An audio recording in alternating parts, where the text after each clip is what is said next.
Mate, I don't know about you, but this country's political scene is more cooked than a servo sausage roll left in the sun. The polls are neck and neck, Labour and the coalition both sitting on a measly 33%. That's not a sign of two strong parties battling it out. That's a bloody dead heat between two mobs who've run out of gas, ideas, and any sense of what the hell Australians actually want. And while Dutton's numbers are nosediving faster than a drunk magpie, Albo's floating around like his already crowned king. Both of them? Absolutely clueless. Now before we get properly stuck in, hit that like button, subscribe if you've got the guts to cop some truth, and drop a comment telling me which of these jokers has disappointed you the most. And if you're properly fed up like I am, grab the Albo Knows Best tea. It's sarcastic, it's spicy, and it's only $16 for the next 48 hours. Links in the description, you legends. Right, so this new YouGov poll comes out. And what does it tell us? Bugger all, really. Just more proof that nobody knows what's going on and nobody's properly leading the charge. We've got a bunch of undecided voters still scratching their heads, and the best these parties can do is spit out some half-baked housing plan and wave around a one-off tax rebate like it's a golden ticket. Mate, this ain't Willy Wonka's factory. This is real life. People are struggling, prices are up, wages are flatlining, and these blokes reckon chucking us a bone will win them votes? Dutton's whole shtick lately has been rolling up to petrol stations like a servo Santa, talking about cutting fuel excise. Cute idea, Pete, but maybe start with policies that don't feel like they were scribbled on a Macca's napkin at 3 a.m. And Albo? Don't even get me started. Bloke's been coasting ever since he got in. Makes a big song and dance about making a difference, but ask anyone on the street what he's actually done and you'll get blank stares and awkward shrugs. And here's the bit the mainstream won't touch. Neither of these parties are offering anything radical. They are playing it safe. Too safe. Why? 'Cause they are terrified of pissing off their donors, the media, and their own cushy little machines. No vision, no guts, just rinse and repeat nonsense.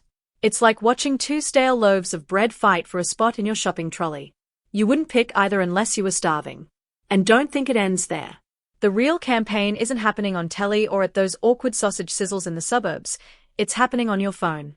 You're being bombarded, 24/7, by shady targeted ads, subtle manipulation, and podcast cameos that make these leaders sound more like desperate influencers than statesmen. They're sliding into your feeds, your DMS, even your TikTok For You page, all trying to seem relatable. It's not politics anymore, it's marketing warfare. You want to talk controversial? Here it is. I reckon democracy in this country is getting hijacked by corporate cash, data harvesting, and bullshit promises dressed up as policy. And the scariest part? We are letting it happen. We are too tired, too busy, or too bloody disillusioned to call it out. They count on that. They want you apathetic, so they can keep feeding us the same garbage every 4 years with a different colored ribbon. And if you think this all sounds a bit cynical, good. That means you're awake. That means you're paying attention. Because this ain't about left or right anymore. It's about the fact that both sides are out of touch, out of ideas, and out of time.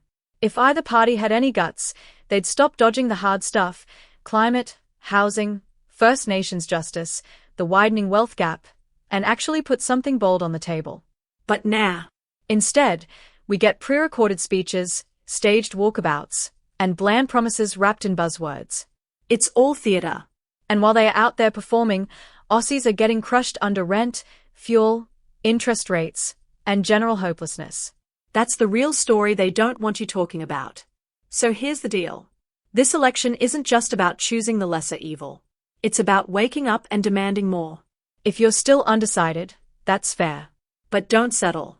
Ask more. Expect more. And stop giving your vote to people who treat you like a bloody marketing target.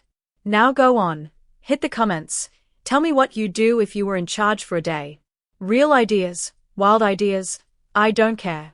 Just make it better than this. And for the love of Vegemite, share this video. Let's rattle the cage a bit. You've been warned, you've been stirred. Now what are you gonna do about it?